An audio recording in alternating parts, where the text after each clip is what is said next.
All right, this is going over question number 13, I believe, from assignment 8.5 day 1. So we've got to find the sum, and we need a common denominator.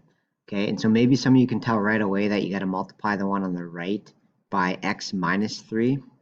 But if you can't tell that, factor this denominator. So this one's going to factor to x plus 3 times x minus 3, right? And so once you see this denominator that way, then you can say, oh, hey, all I need over here to make it match is to multiply by x minus 3. So what it'll look like is the first fraction will be unchanged because we didn't multiply the top and bottom by anything there. So x plus 3, x minus 3, plus symbol. And then the second fraction, we're going to distribute this times 7.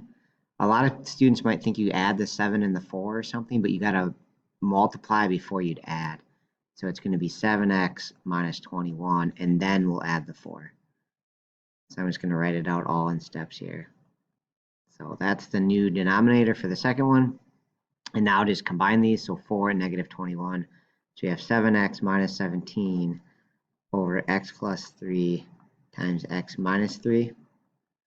And then from there, we can see, can we factor out anything out of the top two, a 7 and a 17? The answer is no, but we should at least try, because maybe we could cancel some stuff if we could factor it out, but there is nothing to factor out. So we're just going to leave it this way. And letter D is the right answer.